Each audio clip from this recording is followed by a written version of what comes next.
levuin hi mars ni somthum sang ni le som ni pakhat ani Tenzol Golf Course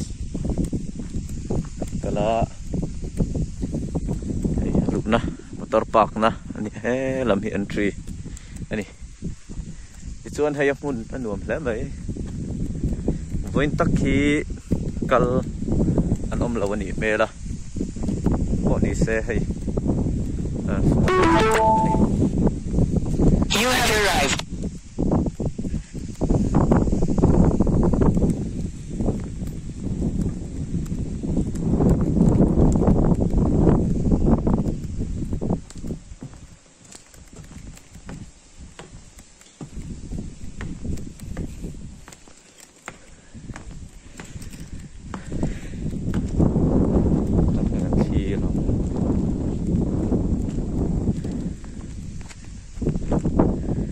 Tenzol Golf Course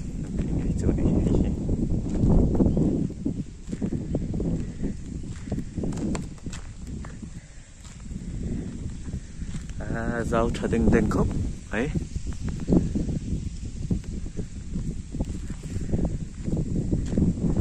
coconuts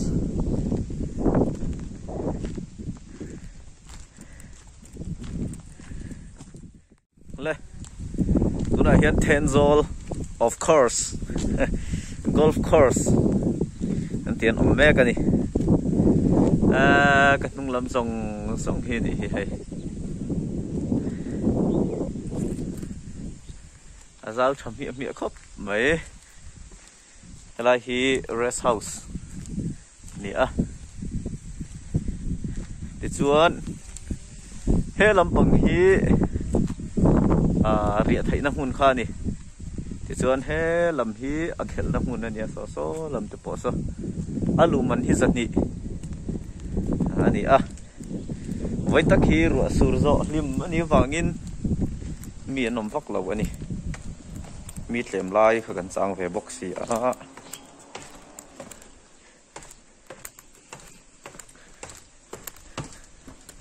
ti hian bữa nay sẽ tha là lúc quăng hey hey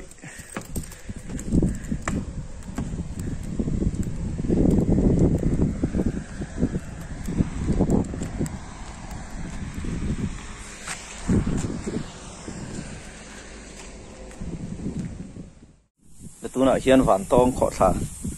he kalkong khani a khingchia hei he lama hian ro tắm lâu khủng này mày rõ chú có vui khát ngủ đó đây tiêu lập lại à mi cal pon om lem lâu anh hay phải chứ